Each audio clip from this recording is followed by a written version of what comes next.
നാം ഇപ്പോൾ ആയിരിക്കുന്നത് ഒറീസയിലാണ്. ഒറീസയിലെ ഭുവനേശ്വറിലുള്ള Xavier Institute of Management University ക്യാമ്പസിലാണ് നാം ഇപ്പോൾ ആയിരിക്കുന്നത്.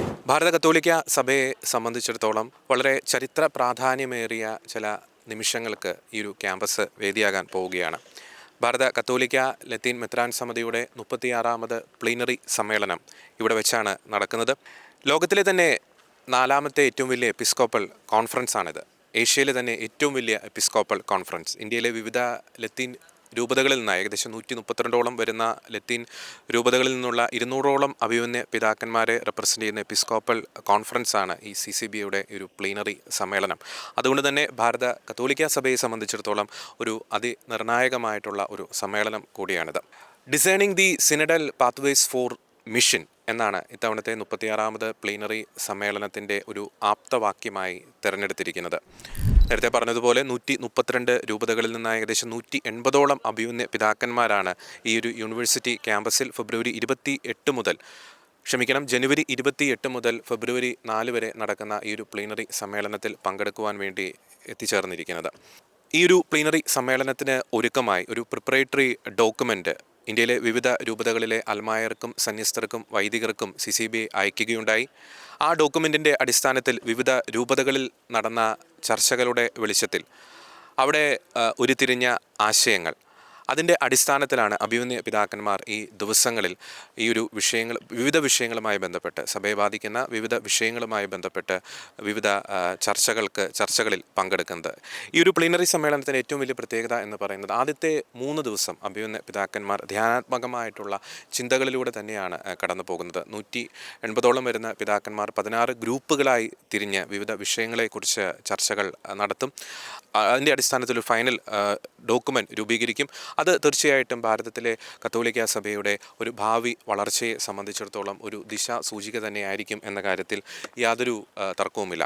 ഇന്നത്തെ ഉദ്ഘാടന ദിനം പരിശുദ്ധ കുർബാന അർപ്പിച്ചത് ഇന്ത്യയിലെ apostolic nuncio archbishop Leopoldo ജെറിയേലിയാണ്. അതിനുശേഷം ഉദ്ഘാടന സമ്മേളനം നടക്കുകയുണ്ടായി. തുടർന്ന് അടുത്തൊരു 3 ദിവസം ധ്യാനാത്മകമായ വിചിന്തനങ്ങളിലൂടെയും ചിന്തകളിലൂടെയും അഭിമന്യ പിതാക്കന്മാർ വിവിധ വിഷയങ്ങളിൽ ചർച്ചകൾ നടത്തും. ഒപ്പം തന്നെ വരുന്ന ദിവസങ്ങളിൽ പരിശുദ്ധ കുർബാന അർപ്പിക്കുന്നത് കർദിനാൾ ഓസ്വാൾ ഗ്രേഷ്യസ്, ഒപ്പം തന്നെ കർദിനാൾ ആന്റണി പുള്ള, ഒപ്പം ആർച്ച് ബിഷപ്പ് ജോർജ് അന്തോണി സ്വാമി, arch bishop John ബാർവ SVD, bishop Gerald Isaac Lobo എന്നിവർ വിവിധ ദിവസങ്ങളിൽ പരിശുദ്ധ കുർബാന അർപ്പിക്കും. ഏറ്റവും വലിയ ഒരു പ്രത്യേകത എന്ന് പറയുന്നത് ഫെബ്രുവരി 2-ാം തീയതി അഭിമന്യ പിതാക്കന്മാർ ഒന്നു ചേർന്ന് നടത്തുന്ന ഒരു തീർത്ഥാടനമാണ്. ഭുവനേശ്വറിലെ സെൻറ്റ് വിൻസെൻ്റ് കത്തീഡ്രലിലേക്ക് നടത്തുന്ന ഒരു തീർത്ഥാടനം. അന്നേ ദിവസം CCB പ്രസിഡന്റും FABC Federation of Asian Bishops കോൺഫറൻസിൻ്റെ അധ്യക്ഷനുമായ കർദിനാൾ ഫിലിപ്പ് നേരി ഫറാവോയായിരിക്കും പരിശുദ്ധ കുർബാന അർപ്പിക്കുന്നത്. ഒപ്പം ഈ ദിവസങ്ങളിൽ CCBയുടെ വിവിധ അപ്പസ്തോലേറ്റുകൾ, ഒപ്പം തന്നെ വിവിധ കമ്മീഷനുകൾ, ഒപ്പം വിവിധ റീജിയണൽ എപ്പിസ്കോപ്പൽ കോൺഫറൻസുകൾ, അതിൻ്റെയൊക്കെ റിപ്പോർട്ടുകൾ ഈ ദിവസങ്ങളിൽ CCB ചർച്ചയ്ക്കെടുക്കും. ഒപ്പം പ്രാധാന്യമേറിയ പല തീരുമാനങ്ങൾക്കും പല നയരൂപീകരണത്തിനും ഈ ദിവസങ്ങളിൽ ഈ Xavier Institute of Management campus വേദിയാകും എന്ന കാര്യത്തിൽ സംശയമില്ല. അല്പം മുമ്പ് CCBയുടെ deputy secretary father doctor Stephen ആലത്തറയച്ചൻ ഈ ഒരു CCB സമ്മേളനത്തിൻ്റെ പ്രാധാന്യത്തെപ്പറ്റിയും ഒപ്പം തന്നെ എന്തൊക്കെ കാര്യങ്ങളാണ് ഈ ഒരു സമ്മേളനത്തിൽ സംഭവിക്കാൻ പോകുന്നത് എന്നതിനെപ്പറ്റിയും ഷെക്കേൻ്റെ ന്യൂസുമായി പങ്കുവയ്ക്കുകയുണ്ടായി. ഒപ്പം ഈ ഒരു വിചിന്തനങ്ങളുമായി ബന്ധപ്പെട്ട് ഇത്തവണത്തെ പ്ലീനറി സമ്മേളനത്തിൻ്റെ ചില പ്രത്യേകതകളുണ്ട്, അതിനെപ്പറ്റിയും അച്ഛൻ പങ്കുവയ്ക്കുകയുണ്ടായി. അച്ഛൻ്റെ പ്രതികരണത്തിലേക്ക്. CCBയുടെ വളരെ സുപ്രധാനമായിട്ടുള്ള 36ാമത് പ്ലീനറി സമ്മേളനം ഭുവനേശ്വറിലെ എക്സിം യൂണിവേഴ്സിറ്റി ക്യാമ്പസിൽ നടക്കുകയാണ്.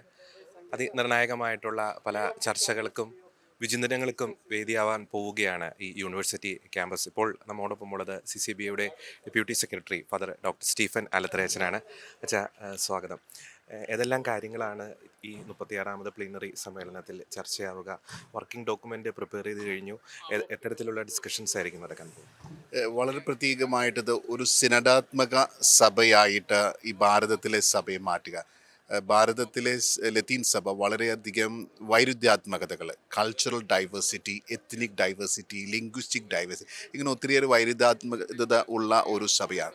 അപ്പോൾ ഈ ഒരു സഭയെ ഇപ്പോൾ സാർവത്രിക സഭയിൽ ഒരു സിനഡിൻ്റെ ഒരു പ്രക്രിയ നടന്നുകൊണ്ടിരിക്കുന്ന കാലഘട്ടം, ഭാരത സഭയെ എപ്രകാരം ഒരു കുടുംബമാക്കി ഒരു സിനഡാത്മക സഭയാക്കി മാറ്റാം എന്നതിനെക്കുറിച്ചാണ് കൂടുതൽ ഇതിൽ ചിന്തിക്കുന്നത്. ഈ പ്ലീനറി അസംബ്ലിക്ക് വേണ്ടിയിട്ട് നമ്മൾ വളരെയധികം പ്രിപ്പറേഷൻസ് നടത്തിയിരുന്നു. നമ്മൾ ഒരു പ്രിപ്പറേറ്ററി ഡോക്യുമെൻ്റ് തയ്യാറാക്കി അതെല്ലാം മെത്രാന്മാർക്കും ഭാരത കത്തോലിക്ക സഭയിലെ 673 പ്രൊവിൻഷ്യൽമാർക്കും അതുപോലെ തന്നെ ഗൂഗിൾ ഫോം വഴി അൽമായർക്കും അയച്ചു കൊടുത്തു. ഇവരിൽ നിന്നെല്ലാം ഒരു വളരെ പ്രോത്സാഹനജനകമായ ഒരു പ്രത്യുത്തരമാണ്, റെസ്പോൺസാണ് ലഭിച്ചത്.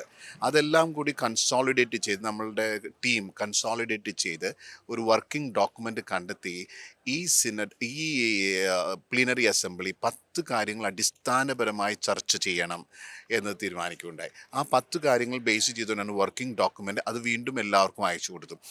ആ വർക്കിംഗ് ഡോക്യുമെൻറ്റിനെ അടിസ്ഥാനമാക്കിയാണ് ഈ പ്ലീനറി അസംബ്ലിയിലെ ചർച്ചകൾ പോവുക. പ്രത്യേകിച്ചും ചില മേഖലകൾ എന്നൊക്കെ പറയുന്നത് ഒന്ന് കൂടുതൽ പങ്കാളിത്തമുള്ള അൽമായരെ കൂടുതൽ ശക്തിപ്പെടുത്തി കൂടുതൽ പങ്കാളിത്തമുള്ള ഒരു സഭയായിട്ട് ഭാരതത്തിലെ സഭയെ മാറ്റുക. അതുപോലെ തന്നെ ഈ മിഷൻ പ്രവർത്തനത്തിലും അവരെയും പങ്കുകാരാക്കുക. അഡ്മിനിസ്ട്രേറ്റീവ് കാര്യങ്ങൾ മാത്രമല്ല, സഭയുടെ ഒരു പ്രേക്ഷിത പ്രവർത്തനത്തിലും എപ്രകാരം അൽമായർക്കും പ്രത്യേകിച്ച് സ്ത്രീകൾക്കും ഒക്കെ പങ്കുകാരാക്കാം. അതുപോലെ കുടുംബങ്ങൾ വളരെ പ്രധാനപ്പെട്ടതാണ്. എല്ലാത്തിലും അടിസ്ഥാനം കുടുംബമാണ്. അപ്പോൾ ഒരു കുടുംബത്തെ കെട്ടുറപ്പുള്ള വിശ്വാസ സ്ഥിരതയുള്ള ഒരു കുടുംബം രൂപീകരിക്കാനായിട്ട് എപ്രകാരമാണ് പുതിയ കാലഘട്ടത്തിൽ, ഈ കാലഘട്ടത്തിൽ ഒത്തിരിയേറെ വെല്ലുവിളികളും ഒക്കെ നേരിടുന്ന കാലഘട്ടമാണ്, പുതിയ കാലഘട്ടത്തിൽ എപ്രകാരമാണ് കെട്ടുറപ്പുള്ള ഒരു കുടുംബങ്ങളെ രൂപീകരിക്കാൻ സഭ പരമ്പരാഗതമായി ചെയ്തു വരുന്ന കുറേ കാര്യങ്ങളുണ്ട്. അവയിലെല്ലാം മാറ്റം വരുത്താനായിട്ട് ആഗ്രഹിക്കുന്നു. അതുകൊണ്ട് തന്നെ ഈ പ്ലീനറി അസംബ്ലിയിൽ വലിയ മാറ്റമുണ്ട്. സാധാരണ ഇതുവരെ CCBIയുടെയും അല്ലെങ്കിൽ ഏത് ബിഷപ്സ് കോൺഫറൻസ് അല്ലെങ്കിൽ പ്ലീനറി അസംബ്ലി നടക്കുക, ഒരു പ്രത്യേകമായ വിഷയം തിരഞ്ഞെടുക്കുന്നു, ആ വിഷയത്തെക്കുറിച്ച് പ്രഗത്ഭരായ വ്യക്തികൾ വന്ന് സംസാരിക്കുന്നു, അവർ സംസാരിച്ചതിൻ്റെ വെളിച്ചത്തിൽ ചർച്ചകൾ നടക്കുന്നു, ആ ചർച്ചകളുടെ വെളിച്ചത്തിൽ ഒരു ആക്ഷൻ പ്ലാൻ, ഒരു കർമ്മ പദ്ധതി രൂപീകരിക്കുന്നു. അതാണ് സാധാരണ മെത്തേഡ്. ഈ വർഷം മുതൽ അത് മാറുകയാണ്. ഇവിടെ പ്രഗത്ഭരായ വ്യക്തികളില്ല, വിഷയങ്ങൾ ജനങ്ങളാണ് നിർദ്ദേശിച്ചിട്ടുള്ളത്. ഭാരതസഭയിലെ ജനങ്ങൾ, ഭാരതസഭയിലെ വൈദികർ, ഭാരതസഭയിലെ സന്യസ്തരാണ് പറഞ്ഞ് ഇന്ന കാര്യങ്ങൾ നിങ്ങൾ ചർച്ച ചെയ്യുക. അങ്ങനെ ഒരു 10 കാര്യങ്ങളാണ് മുന്നോട്ട് വെച്ചിരിക്കുന്നത്. ഇവിടെ നമ്മൾ ചർച്ച ചെയ്യാൻ പോകുന്നത് ഇവിടെ ഒരു സ്പിരിച്വൽ കോൺവെർസേഷൻ മെത്തഡോളജി, ഈ ആധ്യാത്മിക പരിചിന്തനത്തിലൂടെ ഒരു ഒരു തീരുമാനത്തിലെത്തുക. അതൊരു ഇഗ്നേഷ്യൻ സ്പിരിച്വാലിറ്റിയാണ്. സെയിൻറ്റ് ഇഗ്നേഷ്യസ് ലയോള ഇൻട്രൊഡ്യൂസ് ചെയ്ത ഒരു ആധ്യാത്മികത, ആ ഒരു ഇതാണ്. അതുകൊണ്ട് നമ്മളുടെ പങ്കെടുക്കുന്ന മെത്രാന്മാരെ 16 ഗ്രൂപ്പുകളായിട്ട് വിഭജിച്ചിരിക്കുകയാണ്. ഈ 16 ഗ്രൂപ്പുകളിലാണ് ഇവർ ഇതിനെക്കുറിച്ച് ഈ സ്പിരിച്വൽ ആധ്യാത്മിക ധ്യാന ചിന്തകളാൽ ഇതിനെക്കുറിച്ച് ചിന്തിക്കുക. അതായത് അവരുടെ അനുഭവത്തിൻ്റെ വെളിച്ചത്തിലല്ല, അവരുടെ അറിവിൻ്റെ വെളിച്ചത്തിലല്ല അവർ സംസാരിക്കേണ്ടത്. അവർ സംസാരിക്കുന്ന എന്താണ് ഇപ്പോൾ പരിശുദ്ധാത്മാവ് ഈ പ്രത്യേകമായ വിഷയത്തെക്കുറിച്ച് എന്നോട് പറയുന്നത്, അതാണ് ഷെയർ ചെയ്യേണ്ടത്, അതാണ് പങ്കുവയ്ക്കേണ്ടത്. അവർക്ക് അനുഭവങ്ങളുണ്ടാകാം, അവർക്ക് അറിവുകളുണ്ടാകാം. പക്ഷെ ഇവിടെ അനുഭവം അറിവും അല്ല നമ്മൾ പരിഗണിക്കുന്നത്, അവരുടെ ആത്മാവ് എന്താണ് അവരോട് അതുകൊണ്ട് നമ്മൾ പറയുന്നത് ആത്മാവിനെ ശ്രവിക്കുക. ഈ ആദ്യത്തെ 3 ദിവസം ഈ ആത്മാവിനെ ശ്രവിക്കുന്ന ഒരു പ്രക്രിയയിലൂടെയാണ് മെത്രാന്മാർക്കും ഇത് പുതിയതാണ്, ഇവരിത് പഠിപ്പിക്കണം. അപ്പോൾ ഇവരെ മെത്രാന്മാരെ ഒരുക്കാനായിട്ട് CCBIയുടെ വിവിധ കമ്മീഷനുകളുടെ സെക്രട്ടറിമാരെ 27 സെക്രട്ടറിമാരാണ് ഉള്ളത്. ഭൂരിഭാഗം പേരും പുരോഹിതരാണ്. അവരെല്ലാം ഈ 3-4 ദിവസമായിട്ട് പരിശീലിപ്പിക്കുകയായിരുന്നു എപ്രകാരമാണ് ഈ സ്പിരിച്വൽ കോൺവെർസേഷൻ മെത്തഡോളജി ഗ്രൂപ്പുകൾ നടത്തേണ്ടത് എന്നതിനെക്കുറിച്ച്. കാരണം ആത്മാവിനെ ശ്രവിച്ചുകൊണ്ട് ഉത്തരം പറയുക. അപ്പോൾ അതുകൊണ്ടൊരു ആധ്യാത്മികതയുടെ തലമുണ്ട്, പ്രാർത്ഥനയുടെ തലമുണ്ട്, ദിവ്യകാരുണ്യ ആരാധനയുടെ സമയമുണ്ട്. അവർ പോയി ദിവ്യകാരുണ്യ ആരാധനയുടെ മുമ്പിൽ ഇരുന്ന് ധ്യാനിക്കണം. എന്താണ് ഭാരതസഭയ്ക്ക് വേണ്ടിയിട്ട് ആത്മാവിനോട് പറയുന്നത്, അതാണ് അവർ പങ്കുവയ്ക്കേണ്ടത്. അല്ലാതെ എൻ്റെ അറിവിൻ്റെ വെളിച്ചത്തിൽ അല്ലെങ്കിൽ എൻ്റെ അനുഭവത്തിൻ്റെ വെളിച്ചത്തിൽ ഈ സമയത്ത് ആത്മാവ് ഈ ഭാരതസഭയ്ക്ക് നയിക്കാനായിട്ട് എന്താണ് എന്നോട് അരുൾ ചെയ്യുന്നത്, അതാണ് പങ്കുവയ്ക്കുക. അതെല്ലാം കൂടി പങ്കുവെച്ചിട്ട് ഗ്രൂപ്പിൽ, അപ്പോൾ കൃത്യമായിട്ട് ഗ്രൂപ്പുകളെ അല്ലെങ്കിൽ ആനിമേറ്റ് ചെയ്യുന്നവർക്ക് നിർദ്ദേശം നൽകിയിട്ടുണ്ട്. ഏതെങ്കിലും തരത്തിൽ തോന്നുകയാണ് ഇവരിത് അറിവിൻ്റെ വെളിച്ചത്തിൽ അല്ലെങ്കിൽ അനുഭവത്തിൻ്റെ വെളിച്ചത്തിലാണ് ഈ പങ്കുവയ്ക്കൽ വരിക, അവിടെ ഡിസ്കഷൻ നിർത്തിയിട്ട് അവരെല്ലാവരെയും ദിവ്യകാരുണ്യ ആരാധനയ്ക്ക് വിടണം. അത് ഗ്രൂപ്പ് നയിക്കുന്ന ഫെസിലിറ്റേറ്റർ അവർക്ക് അതിനുള്ള അധികാരം കൊടുത്തിട്ടുണ്ട്. അപ്പം മെത്രാന്മാർ അവർ ചർച്ചകൾ പോകുമ്പോൾ തോന്നുകയാണ് ഇത് ആത്മാവല്ല സംസാരിക്കുന്നത്, ആ ഗ്രൂപ്പിൻ്റെ ചർച്ച അവിടെ നിർത്തണം എന്നാണ് പറഞ്ഞിരിക്കുന്നത്. അതിനുശേഷം അവർ ദിവ്യകാരുണ്യ ആരാധനയ്ക്ക് പോയി ആരാധനയിൽ ദൈവമായിട്ട് സംഭാഷിച്ച് തിരിച്ചു വന്നിട്ട് വീണ്ടും അത് ചർച്ച. അങ്ങനെ ഒരു പുതിയ സ്പിരിച്വൽ കോൺവെർസേഷൻ്റെ മെത്തഡോളജി ആണ് ഇതിൽ അപ്ലൈ ചെയ്യുന്നത്. അതിൻ്റെ വെളിച്ചത്തിൽ വരുന്നത് എന്താണ്, അതുകൊണ്ട് ഞങ്ങൾക്കിപ്പോൾ ഒരു കൺക്ലൂഷൻ ഇല്ല. അപ്പോൾ എന്താണ് വരുന്നത് അതിനനുസരിച്ച് ഒരു ആക്ഷൻ പ്ലാനോ ഒരു ഗൈഡ് ലൈനോ ഒരു ഗൈഡ് ഡോക്യുമെൻറ്റോ ഭാരതസഭയ്ക്ക് വേണ്ടി വരും. അതായിരിക്കും ഇത്. പിന്നെ ഇത് നമ്മൾ ഈ ട്രാൻസിഷൻ നമ്മൾ എല്ലായിടത്തേക്കും കൊണ്ടുപോകാനായിട്ട് ആഗ്രഹിക്കുന്നുണ്ട്. അതുകൊണ്ടാണ് സെക്രട്ടറിമാർ, കാരണം നമ്മളുടെ എല്ലാ പരിശീലന പരിപാടികളും ഈ CCBIക്ക് ഏകദേശം വിവിധ കമ്മീഷനുകളും 27 ഉണ്ട്. അപ്പോൾ എല്ലാം പോകുന്നത് സെമിനാറുകൾ നടത്തുക, ഇൻപുട്ട് സെഷൻ കൊടുക്കുക, അവരെ ബോധവൽക്കരിക്കുക. അത് നിർത്തിയിട്ട് ഇനി ആത്മാവിനെ ശ്രദ്ധിച്ചു പോകുന്ന ഒരു പരിശീലന പരിപാടികളിലേക്ക് എല്ലാം മാറണമെന്ന് ആഗ്രഹിക്കുക. അതുകൊണ്ട് ഇനി നടക്കുന്ന ഇത് പരിപാടികളുടെയൊക്കെ മെത്തഡോളജി മാറും. അവിടെ റിസോഴ്സ് പേഴ്സൺ അല്ല, പങ്കെടുക്കുന്നവർ തന്നെ ചിന്തിക്കുകയാണ് എന്നോട് എന്താണ് ആത്മാവ് പറയുന്നത്. ഒരു അൽമായ നേതാവ് എന്ന നിലയിൽ, അല്ലെങ്കിൽ വിശുദ്ധ ഗ്രന്ഥത്തിന് ബൈബിൾ അപ്പോസ്റ്റലേറ്റിൻ്റെ ഒരു ആനിമേറ്റർ എന്ന നിലയിൽ, അതല്ല എങ്കിൽ കുട്ടികളുടെ ചിൽഡ്രൻസ് കാറ്റക്കിസം ടീച്ചർ എന്ന നിലയിൽ ഞാൻ ചെയ്യേണ്ടതെന്ന് ഞാൻ തന്നെ ആത്മാവിനോട് ചോദിച്ച് കണ്ടെത്തുകയാണ്. എന്നിട്ട് അതാണ് വരുന്നത്. അപ്പോൾ അത്തരത്തിലൊരു പുതിയ മെത്തഡോളജി കൊണ്ട് ഈ ഇംപ്ലിമെൻറ്റ് ചെയ്യാൻ, നടപ്പിലാക്കാൻ ആഗ്രഹിക്കുന്ന ഒരു പ്ലീനറി, അതുകൊണ്ട് ഒരു ലാൻഡ്മാർക്ക് പ്ലീനറി അസംബ്ലി എന്നാണ് ഞങ്ങൾ ഇതിന് വിളിക്കുന്നത്. ഒരു വളരെ ഷിഫ്റ്റ് വരുന്ന ഒരു പ്ലീനറി അസംബ്ലിയാണ്. ഒത്തിരിയേറെ ഒരുക്കങ്ങൾ അതിന് വേണ്ടിയിട്ട് നടത്തിയിട്ടുണ്ട്. പിന്നെ വളരെയധികം പേര് ഇതിൽ പാർട്ടിസിപ്പേറ്റ് ചെയ്തു. ഇത് പാർട്ടിസിപ്പേറ്ററി ആണ്. നേരത്തെ മെത്രാന്മാർ മാത്രം ചിന്തിക്കും, ഇതല്ല, അൽമാരെല്ലാം പങ്കെടുത്തിട്ടുണ്ട്, അച്ഛന്മാർ പങ്കെടുത്തിട്ടുണ്ട്, അതുപോലെ തന്നെ പ്രൊവിൻഷ്യൽമാരും സന്യാസ സമൂഹങ്ങളൊക്കെ. അപ്പോൾ അങ്ങനെ ഒരു പാർട്ടിസിപ്പേറ്ററി പങ്കാളിത്തത്തിലൂടെ വരുന്ന ഒരു പ്ലീനറി അസംബ്ലി എന്ന പ്രത്യേകത കൂടി CCBIയുടെ ഈ 36ാമത്തെ പ്ലീനറി അസംബ്ലിക്കുണ്ട്. പിന്നെ ഇതൊരു ഒഡീഷ, ഞങ്ങളെ സംബന്ധിച്ചോളം ഒരു ചെറിയ സഭയാണ്. 6 രൂപതകളുള്ള ഒരു മിഷൻ പ്രവർത്തനത്തിൻ്റെ ഏറെ ബുദ്ധിമുട്ടുകളും ചലഞ്ചും ഒക്കെ നേരിടുന്ന ഒരു സഭയാണ്. അപ്പോൾ ഇവിടെ പല മെത്രാന്മാർ ആദ്യമായിട്ടാണ് ഒഡീഷയിലോട്ടൊക്കെ വരികയും ഈ സഭയെ പരിചയപ്പെടുകയും ഇവരുടെ മിഷൻ പ്രവർത്തനങ്ങളൊക്കെ ഒന്ന് കാണാനും അനുഭവിക്കാനും, അതുവഴി നമ്മളായിരിക്കുന്ന പ്രത്യേകിച്ച് സദേൺ ചേർച്ചസ്, കേരളത്തിലെയും തമിഴ്നാട്ടിലെയും കർണാടക വളരെ ട്രഡീഷണൽ ആൻഡ് എസ്റ്റാബ്ലിഷ്ഡ് ചേർച്ചസ് ആണ്. അതെല്ലാം നമ്മുടെ നോർത്ത് ഇന്ത്യയിലും അതുപോലെ തന്നെ വില്ലേജുകളിലും ഉള്ള, അല്ലെങ്കിൽ ഭാരതത്തിൻ്റെ പ്രാന്തപ്രദേശങ്ങളിലുള്ള സഭ വളരെ വളരെ വളരെ ഡൈവേഴ്സിറ്റി ഉള്ളൊരു ചർച്ചാണ് ഭാരതത്തിലെ സഭ. അപ്പോൾ അതും കൂടി അനുഭവിക്കുക. അപ്പോൾ അങ്ങനൊരു എക്സ്പീരിയൻസൽ ഫോർമേഷൻ കൂടി മെത്രാന്മാർക്ക് ലഭിക്കണം എന്നൊക്കെ കരുതിക്കൊണ്ടാണ് CCBIയുടെ പ്ലീനറി അസംബ്ലി ഈ ഭുവനേശ്വർ വെച്ച് നടത്തുന്നത്. എത്ര പിതാക്കന്മാർ ഈ പ്ലീനറി അസംബ്ലിയിൽ പങ്കെടുക്കുന്നുണ്ട്? ഇപ്പോൾ ഏകദേശം നമുക്ക് 204 പേരാണ് എല്ലാവരും കൂടി ഉള്ളത്. അതിൽ ഏകദേശം 27 സെക്രട്ടറിമാർ വെച്ച് ബാക്കിയുള്ളവരെല്ലാവരും മെത്രാന്മാരാണ്. നമ്മളുടെ ഭൂരിഭാഗം മെത്രാന്മാരും പങ്കെടുക്കുന്നുണ്ട്. ഇതൊരു CCBIയുടെ പ്ലീനറി എന്ന് പറയുന്നത് സിറോ മലബാർ സഭയുടെ സിനഡ്, സിറോ മലങ്കര കത്തോലിക്ക സഭയുടെ സിനഡ് അതേ അരൂപിയിൽ പോകുന്ന ഒന്നാണ്. ഇത് മറ്റു ബിഷപ്സ് കോൺഫറൻസ്, അതൊരു ഡിസേൺമെൻറ്റ് നടക്കുന്നതാണ്, ഒരു സ്പിരിച്വൽ എലമെൻറ്റിനകത്ത്. കാരണം ഇത് ബൈൻഡിങ് ആണ് ഞങ്ങളുടെ ഡിസിഷൻസ് എല്ലാം. അതുകൊണ്ട് വോട്ടിങ്ങിന് പോകുന്നതിന് മുമ്പ് പ്രാർത്ഥിക്കണം. എന്ത് അജണ്ട എടുത്ത് തീരുമാനത്തിലേക്ക് വരുമ്പോൾ വോട്ടിങ്ങിന് പോകുമ്പോൾ പ്രാർത്ഥിച്ചേക്കാം. അതുകൊണ്ട് ഇതിനൊരു അല്പം കൂടി ആധ്യാത്മികതയുടെ തലമുണ്ട്, ഒരു സ്പിരിച്വൽ ഡിസേൺമെൻറ്റിന് പരിശുദ്ധാത്മാവിന് ശ്രവിക്കുന്ന ഒരു തലമുണ്ട്.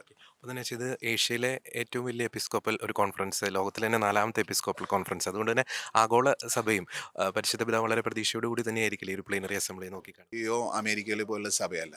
അവിടെയെല്ലാം ഹോമോജിനസ് ആണ്, ഭാഷ ഒന്നായിരുന്നു, പലയിടത്തും സംസ്കാരം ഒന്നാണ്. ഈ ഭാരതത്തിൽ സഭ എന്ന് പറയുന്ന ഡൈവേഴ്സിറ്റി, വ്യത്യസ്തതകളുള്ള സഭയാണ്, ഒത്തിരിയേറെ വ്യത്യസ്തത. ഈ വ്യത്യസ്തതകളും പിന്നെ അതുപോലെ തന്നെ ഭാരതത്തിലെ കത്തോലിക്ക വിശ്വാസം എന്ന് പറയുന്നത് മൈനോറിറ്റിയാണ്, നമ്മൾ ന്യൂനപക്ഷമാണ് ഇവിടെ. അപ്പോൾ ഭൂരിപക്ഷം മറ്റു മതസ്ഥരുള്ളിടത്ത് ന്യൂനപക്ഷമായ ഒരു സഭ, അതും വ്യത്യസ്തകൾ, ഏകദേശം 22 ഭാഷകളിലാണ് ഇന്ന് ഒഫീഷ്യലായിട്ട് കുർബാന അർപ്പിച്ചിരിക്കുന്നത്. 22 ഭാഷ. അതേസമയം 200-ലധികം ഭാഷകളിൽ നമുക്ക് പ്രാർത്ഥനാ ബുക്കുകളുണ്ട്. ഭാരതത്തിലെ കാര്യമാണ് ഞാൻ പറയുന്നത്. ഒഫീഷ്യലായിട്ട് ലിറ്റർജിക്കൽ ബുക്ക് കുർബാന മിസ്സൽ ഉള്ളത് 22 ലാംഗ്വേജ്. അപ്പോൾ അത്രമാത്രം ഭാഷാപരമായിട്ട് തന്നെ വ്യത്യസ്തതകളുള്ളൊരു സഭയാണ്. അതുകൊണ്ട് തന്നെ ഭാരത സഭേനെ എല്ലാവരും ഒരു ഉറ്റുനോക്കും.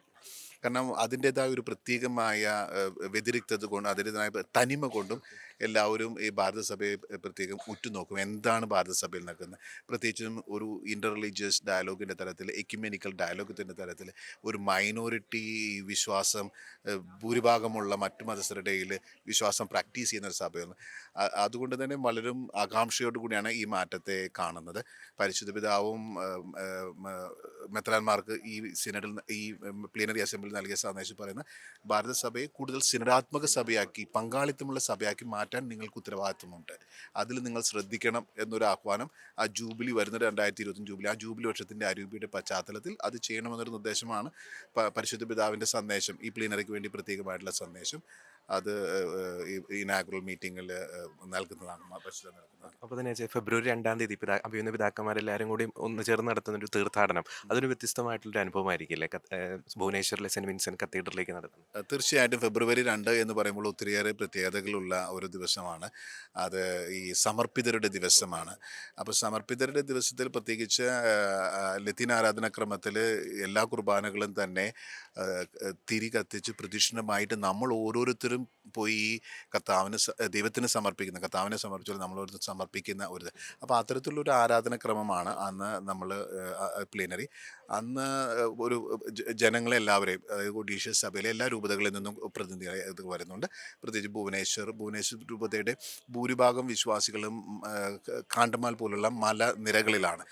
സിറ്റി ലോ ലൈനിൽ വിശ്വാസികൾ കുറവാണ്. അപ്പോൾ മലനിരകളിലുള്ള ഈ ട്രൈബൽ ആദിവാസി അല്ലെങ്കിൽ ട്രൈബൽ വിഭാഗത്തിലുള്ള വിശ്വാസികളെല്ലാവരും തന്നെ അവർക്കും ഒരു ആകാംക്ഷയോടുകൂടിയാണ് അവർ കാണുന്നത്. ഇത്രയും മെത്രാന്മാരെല്ലാം അവരുടെ നാട്ടിലേക്ക് വന്നു. അപ്പോൾ അവരെല്ലാവരും പങ്കെടുക്കുന്ന ദിവ്യബലിയാണ് ഫെബ്രുവരി 2 നടന്നത്. അതിനുശേഷമാണ് കാരണം കട്ടാക്ക് ഭുവനേശ്വർ അതിരൂപത ഇത് ആതിഥേയത്വം വഹിക്കുന്നത് കൊണ്ടും ആർച്ച് ബിഷപ്പ് ജോൺ ബർവ ഇതിന് നേതൃത്വം നൽകുന്നത് കൊണ്ടും വിൻസെന്റ് കത്തീഡ്രലിലേക്ക് ഒരു തീർത്ഥാടനമായിട്ട് പോവുകയും അവിടെ പ്രാർത്ഥിക്കുകയും ദിവ്യാകാരുണ്യ ആരാധനയിൽ പങ്കെടുക്കുകയും ചെയ്യുന്ന അതും മെത്രാന്മാർക്കൊരു അനുഭവമായിരിക്കും. തീർച്ചയായിട്ടും വളരെ നന്ദി അച്ഛാ. തീർച്ചയായും ഈ ഒരു പ്ലീനറി സമ്മേളനം ഭാരത സഭയിൽ തന്നെ വലിയൊരു നിർണായകമായിട്ടുള്ള വഴിത്തിരിവായി മാറട്ടെ. ഇതിൻ്റെ വിജയത്തിന് എല്ലാ പ്രാർത്ഥനാശംസകളും. താങ്ക് യു അച്ഛാ. Thank you.